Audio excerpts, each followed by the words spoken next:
ముఖ్యమంత్రి చంద్రబాబు నాయుడు సర్కార్ ఫోటోలకి ఫోజులు ఇవ్వటం, ప్రకటనలు చేయడం తప్ప ప్రజలకు చేసిందేమీ లేదని అనంతపురం నగర మేయర్ వసీం విమర్శలు చేశారు. జిల్లా పార్టీ కార్యాలయంలో మైనార్టీ విభాగం నాయకులు ఇవాళ మీడియా సమావేశం నిర్వహించారు. ఈ సందర్భంగా మేయర్ వసీం మాట్లాడుతూ రాష్ట్ర బడ్జెట్లో మైనార్టీలకు తీరని మోసం చేశారన్నారు. వారు 6,000 కోట్ల రూపాయలు కేటాయించామని చెబుతున్నా అవి ఏ విధంగా సరిపోతాయో సమాధానం చెప్పాలన్నారు. ఆస్తుల పరిరక్షణ దగ్గర నుంచి మొదలు పెడితే అన్ని చోట్ల అన్యాయం జరిగిందన్నారు. దుల్హన్ పథకానికి కానీ మసీదుల మరమ్మతులకు కానీ ఎక్కడా కూడా నిధులు కేటాయించారు, సమాధానం చెప్పాలని నిలదీశారు. గతంలో జగన్మోహన్ రెడ్డి ఇచ్చిన వాటికి కాస్తో కూస్తో కొనసాగిస్తూ తామేదో ముస్లింల సమాజాన్ని మొత్తం ఉద్ధరిస్తున్నామన్నట్టుగా చెప్తున్నారని ఆగ్రహం వ్యక్తం చేశారు. కనీసం వక్ఫ్ బోర్డు ఆస్తులను పరిరక్షించకపోయినా పర్వాలేదు, కానీ ప్రభుత్వమే వాటిని హరించే పరిస్థితి వచ్చిందన్నారు.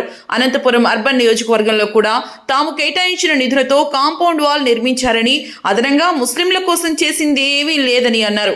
ముస్లింలకు న్యాయం జరిగిందంటే అది ఒక్క జగన్మోహన్ రెడ్డి పాలనలో మాత్రమేనని స్పష్టం చేశారు.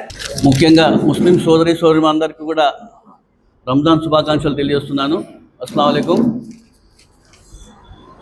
కూటమి ప్రభుత్వం మొన్నటి రోజు మనం చూస్తే దాదాపుగా 4-5 రోజుల కింద బడ్జెట్ ప్రవేశపెట్టడం జరిగింది.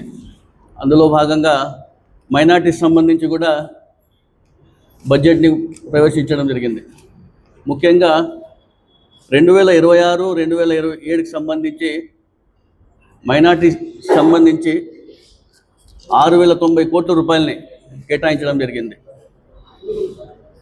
అదేవిధంగా 2024-25 బడ్జెట్ సంబంధించి చూసుకుంటే 4,376 కోట్ల రూపాయలు, 2025-2026 బడ్జెట్ మైనార్టీకి సంబంధించి చూసుకుంటే 5,434 రూపాయలు, ఇప్పుడు చూసుకుంటే 6,090 కోట్ల రూపాయలు అని చెప్పేసి పెద్దగా చెప్పుకుంటున్నారు. గత బడ్జెట్ కన్నా ఈసారి మేము అదనంగా మైనార్టీలకి బడ్జెట్ కేటాయించినామని చెప్పేసి కూడా మైనార్టీ నాయకులందరూ కూడా చెప్పుకున్న విషయం కూడా అందరం చూస్తున్నాం. కేవలం ఇవి పేపర్లకే పరిమితం తప్ప గత బడ్జెట్ కావచ్చు, ప్రీవియస్ బడ్జెట్లో కూడా చూసుకుంటే కూడా కేవలం ఇవి పేపర్లకు పరిమితం. ఏదో అరకొరగా దీనన్నిటి కూడా వీరు చేసుకొని ముందుకు పోతున్న విషయం కూడా మీ అందరూ ఒకసారి గమనించాలా. ఎన్నికల ముందు మనం చూసుకుంటే నారా చంద్రబాబు నాయుడు గారు ముస్లిం మైనార్టీలు కావచ్చు, మైనార్టీస్ అందరికీ కూడా నేను అండగా ఉంటాను, మీకు భరోసాగా ఉంటాను, మీకు ఏ సమస్య ఉన్నా కూడా నేను మీకు తోడుగా ఉంటానని చెప్పేసి అప్పుడు అనేక హామీలు కూడా ఇవ్వడం జరిగింది. ఆ రోజు హామీలు చూస్తే ఖచ్చితంగా చంద్రబాబు నాయుడు గారు అధికారంలోకి వచ్చిన వెంటనే ఈ హామీలన్నీ కూడా నెరవేరుస్తారు, ముస్లిం మైనార్టీలకంతా కూడా అండగా ఉంటారని చెప్పేసి అన్ని వర్గాల వారు కూడా ఆయన హామీలని, ఆయన సూపర్ 6ని నమ్మి ఓట్లు వేసి ఆయనకి ప్రజలందరూ గెలిపించిన విషయం కూడా అందరికీ తెలిసినదే. అధికారంలోకి వస్తేనే నేను ఖచ్చితంగా ముస్లింలకు చెప్పిన హామీలను నెరవేరుస్తా. దాదాపుగా 20 నెలల కాలం అవుతోంది. ఈ 20 మంత్స్ కాలంలో కేవలం ఎన్నికల ముందు చెప్పిన హామీలే తప్ప ఏ ఒక్క హామీని కూడా నెరవేర్చకపోవడం కూడా మీరందరూ కూడా ఒకసారి గమనించాలా. 50 ఏళ్ళకి ఆయన మైనార్టీలు పెన్షన్ ఇస్తామని చెప్పడం జరిగింది. ఎక్కడిచ్చారో కూడా ఒకసారి ప్రశ్నిస్తున్నానుగా మీ అందరూ తెలుస్తున్నాను. మరీ ముఖ్యంగా ఈద్గాకి సంబంధించి స్థలాలు ఇస్తాను, నేను కేటాయిస్తానని చెప్పడం జరిగింది. ఎక్కడ కూడా ఏ ఊర్లో కూడా ఆయన ఈద్గాకి స్థలాలు ఇవ్వలేదు, ఏవి కూడా చేయని విషయం కూడా మీ అందరూ గమనించాలి. అదేవిధంగా ముస్లిం మైనార్టీలకు సంబంధించి బరియల్ గ్రౌండ్స్ సంబంధించి నేను కాంపౌండ్ వాళ్ళన్నీ కూడా ఏర్పాటు చేస్తానని చెప్పడం జరిగింది. అనంతపురం నగరంలో అయితే మా నగరపాలక సంస్థకు సంబంధించిన నిధులతో, వైఎస్ఆర్సీపీ పాలకవర్గం సంబంధించిన నిధులతో, మేము ఆమోదించిన నిధులతో ఇక్కడ అనంతపురం నగరంలో అయితే కాంపౌండ్ వాళ్ళని ఏర్పాటు చేసుకోవడం జరిగింది.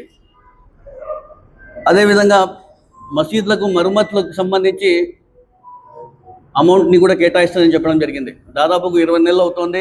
2వ రంజాన్ కూడా వచ్చింది. ఇప్పటి వరకు ₹1 కూడా ఒక్క మసీద్ కూడా కేటాయించిన విషయం కూడా మీ దృష్టికి తీసుకొస్తాను కూడా నేను తెలియజేస్తున్నాను. అదేవిధంగా చూసుకుంటే వడ్డీ లేకుండా యువతకు 5 లక్షల మందికి రుణాలు ఇస్తామని చెప్పారు. ఎక్కడ ఏ ఒక్కరు కూడా ఇవ్వని పరిస్థితి కూడా మీ అందరికి ఒకసారి గమనించాలా. దుల్హన్ పథకం కింద వివాహం చేసుకునే వారికి పేదలు ఉంటారు, వారికి మేము అండగా ఉండాలని చెప్పేసి ₹1,00,000 ఇస్తామని చెప్పడం జరిగింది. ఇంతవరకు ఆన్లైన్లో పోర్టల్ కూడా అది ఓపెన్ కాని పరిస్థితి. 20 నెలలు అవుతోంది. అది కూడా మీరందరూ కూడా ఒకసారి గమనించాలని తెలియజేస్తున్నాను. అదేవిధంగా ముస్లిం మైనార్టీ ఫైనాన్స్ కార్పొరేషన్ సంబంధించి యువతకు 2 లక్షల నుంచి 5 లక్షల వరకు రుణాలు సహాయం చేస్తామని చెప్పి కూడా చెప్పడం జరిగింది. అది కేవలం ఆన్లైన్లో ఎంట్రీలు చేసుకున్నారు తప్ప మున్సిపల్ ఆఫీస్కి పోయి రండి, మా మైనార్టీ ఆఫీస్కి రండి అని చెప్పి ప్రజలన్నీ తిప్పుకొని ఇప్పటి వరకు ఏ ఒక్క రుణాలు కూడా ఇవ్వని పరిస్థితి కూడా ప్రజలందరూ ఒకసారి గమనించాలని తెలియజేస్తున్నాను. ఇమాం మౌజన్లకు సంబంధించి గతంలో జగన్మోహన్ రెడ్డి గారు క్రమం తప్పకుండా ఇమాం మౌజన్లు కూడా ఏ విధంగా అయితే 10,000 ఇమాంలకు 5,000 మౌజన్లకు ఇవ్వడం జరిగిందో, చంద్రబాబు నాయుడు గారు కూడా మొన్నటి రోజున మైనార్టీ వెల్ఫేర్ డేకి సంబంధించిన ఆ రోజు కొన్ని పెండింగ్ ఉంటే వేయడం జరిగింది. మరి ఇప్పటికి వరకు చూసుకుంటే కదా దాదాపుగా 5 నెలలు పెండింగ్ ఉన్నాయి. రంజాన్ నెల వచ్చింది, అనేక మంది చాలా చోట్ల ఇమాంలు మౌజన్లు ఇబ్బంది పడుతుంటారు. వాళ్ళు కూడా తొందరగా వీళ్ళకి రిలీజ్ చేయాలని చెప్పి కూడా మేము డిమాండ్ చేస్తున్న విషయం కూడా మేము తెలియజేయాలి. ఏ విధంగా అయితే మేము గతంలో వైఎస్ఆర్సీపీ ప్రభుత్వంలో ఇమాం మౌజన్లకి ఏవైతే మేము మసీదులకు సంబంధించి అన్నీ మేము ఆన్లైన్ చేసి అప్పట్లో ఇస్తున్నామే అవే ఇస్తున్నారు తప్ప ఏ ఒక్కరికి కూడా కొత్త మసీద్కి ఒక్కటి కూడా కేటాయించిన పరిస్థితి కూడా లేదని చెప్పి కూడా మీ అందరూ తెలియజేస్తున్నాను. గతంలో జగన్మోహన్ రెడ్డి గారి తగిన మా అధికారం మరీ వస్తే మేము ఖచ్చితంగా 2,000 మసీదులకు ఇంకా అదనంగా మేము చేస్తామని కూడా చెప్పడం జరిగింది. కానీ ఇతను చూసుకుంటే ఏ ఒక్క మసీద్ని కూడా ఇప్పటి వరకు కేటాయించిన పరిస్థితి కూడా మీరు అందరూ కూడా ఒకసారి గమనిస్తున్నాను. కమ్యూనిటీ హాల్ని కూడా నేను అన్ని ఏర్పాటు చేస్తానని చెప్పారు. కేవలం మాటలు తప్ప ఏ ఒక్కటి కూడా పరిమితం కాని పరిస్థితి కూడా మీ అందరూ ఒకసారి గమనించాలని తెలియజేస్తున్నాను. వక్ఫ్ బోర్డ్ ఆస్తులకు సంబంధించి నేను అన్ని కూడా ఆస్తులు పరిరక్షిస్తాను, మీ ఆస్తులకు అన్ని కూడా నేను అండగా ఉంటానని చెప్పి చంద్రబాబు నాయుడు గారు ఆ రోజు ఎన్నికలకు ముందు పెద్దగా మాట్లాడడం జరిగింది. కానీ ఈరోజు మనం చూసుకుంటే ఇప్పుడే సైఫుల్లా గారు చెప్పినట్లు అంజుమన్ ఇస్లామియాకి సంబంధించి మంగళగిరిలో దాదాపుగా 72 ఎకరాలకు సంబంధించి ఐటీ పార్క్కి రాత్రి టైటిల్ ట్రాన్స్ఫర్లు చేసుకుంటూ ఉంటే ఇంకా ఏ విధంగా వీళ్ళు పరిరక్షిస్తారో కూడా మీరు అందరూ ఒకసారి గమనించాలా. అదేవిధంగా మాల్యపాలెంలో 232 ఎకరాలకు సంబంధించి భూమి, అది కూడా వక్ఫ్ బోర్డు సంబంధించి భూమి ఐటీ పార్క్కి కేటాయించాలని చెప్పి వీళ్ళందరూ కాజేస్తున్న విషయం కూడా మీ అందరూ ఒకసారి గమనించాలా. వక్ఫ్ బోర్డు సంబంధించి కావచ్చు, అంజుమన్ ఇస్లామియాకి సంబంధించిన ఆస్తులు కేవలం ముస్లిం మైనార్టీ వెల్ఫేర్ కోసమే ఉపయోగించాలని చెప్పేసి వీళ్ళు బడ్జెట్లో రిలీజ్ చేసిన గైడ్లైన్స్లో కూడా ఉంది. ఇవన్నీ కూడా చూడకోకుండా కేవలం మాటలు పరిమితం చేసి ఎక్కడ ఏ దొరికితే అవన్నీ కాజేస్తున్న విషయం కూడా మీ అందరూ కూడా అవసరాలు గమనించాలని కూడా మీ అందరికీ కూడా తెలియజేస్తున్నాను. అదేవిధంగా చూసుకుంటే విదేశీ విద్యకు సంబంధించి doctor APJ Abdul Kalam overseas అని చెప్పి పెట్టడం జరిగింది, ఓవర్సీస్ ఎడ్యుకేషన్ అని చెప్పేసి. ఏ ఒక్కరు కూడా పంపించడం కూడా మీరందరూ కూడా ఒకసారి గమనించాలా.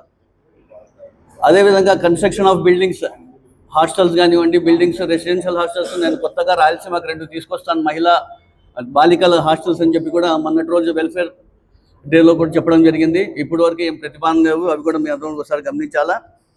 షాదీఖానాలు చెప్పేసి తీసుకొస్తానని చెప్పారు. ఏ ఒకటి కూడా కేవలం మాటలకే పరిమితం తప్ప ఏ ఒకటి కూడా చేయకపోవడం కూడా ప్రజలందరూ కూడా ఒకసారి గమనించాలని కూడా మీకు మరీ ముఖ్యంగా కూడా తెలియజేస్తున్నారు. అదేవిధంగా చూసుకుంటే ఉర్దూ అకాడమీకి సంబంధించి గతంలో చూసుకుంటే మనం అనేక మంది పిల్లలకి, విద్యార్థులకు కంప్యూటర్ ట్రైనింగ్ కూడా ఇచ్చేవాళ్ళం. కానీ ఈరోజు చూసుకుంటే అవి కూడా లేని పరిస్థితి. అదేవిధంగా చూసుకుంటే ఏ ఒక్కరికి కూడా ఏ ఒక్క నాయకుడు కూడా పొలిటికల్ లిఫ్ట్ ఎక్కడ కూడా ఇవ్వడం లేదు.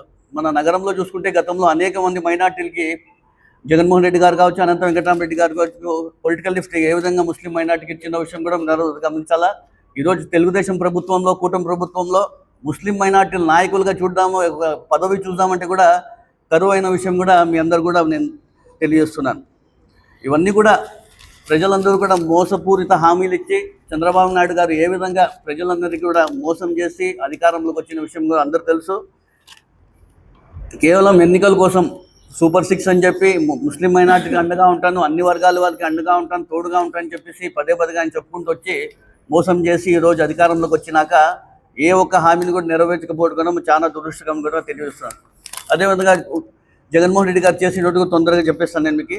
4% రిజర్వేషన్ కేటాయించిన డాక్టర్ వైఎస్ రాజశేఖర రెడ్డి వల్ల ఈరోజు ముస్లిం మైనార్టీలు ఏ విధంగా విద్యలో కావచ్చు, ఎంప్లాయ్మెంట్లో కావచ్చు, ఇంజనీర్లు కావచ్చు, డాక్టర్లు అయినారంటే కూడా ఈరోజు డాక్టర్ వైఎస్ రాజశేఖర రెడ్డి గారి పుణ్యమని కూడా మీ అందరూ తెలియజేస్తాను. రాజకీయంగా, ఆర్థికంగా, సామాజికంగా, విద్యాపరంగా అన్ని రంగాల్లో కూడా ఈరోజు ముస్లింలు ఎదిగినారంటే కూడా జగన్మోహన్ రెడ్డి గారితోనే సాధ్యమని కూడా మీ అందరికీ తెలియజేస్తున్నారు. దేశ చరిత్రలోనే ఎక్కడ లేని విధంగా పొలిటికల్ లిఫ్ట్ ఇచ్చిన ఏకైక వ్యక్తి ఎవరు ఉన్నారంటే కూడా జగన్మోహన్ రెడ్డి గారని కూడా మీ అందరికీ తెలియజేస్తాను. ఇమాం మౌజులకు సంబంధించి కూడా ఆ రోజు తక్కువ ఉంటే దానికి అదనంగా చేసి దాన్ని పెంచిన ఘనత కూడా జగన్మోహన్ రెడ్డి గారు. అదేవిధంగా షాదీ తోఫా అని చెప్పేసి 50,000 గతంలో ఇచ్చేవాళ్ళు టీడీపీ ప్రభుత్వంలో. జగన్మోహన్ రెడ్డి గారు వచ్చినాక దానికి ₹1,00,000 చేసి అనేక మంది షాదీ తోఫా కార్యక్రమాన్ని కూడా చేపట్టిన విషయం కూడా మీ అందరూ తెలియజేస్తుంది. హజ్కి వెళ్ళే యాత్రికులు కూడా ₹1,00,000 ఫైనాన్షియల్ అసిస్టెన్స్ ఇస్తూ, అదేవిధంగా విజయవాడ నుంచి ఎంబార్కేషన్ పాయింట్ పెట్టిన విషయం కూడా మీ అందరూ కూడా ఒకసారి గమనించాలా.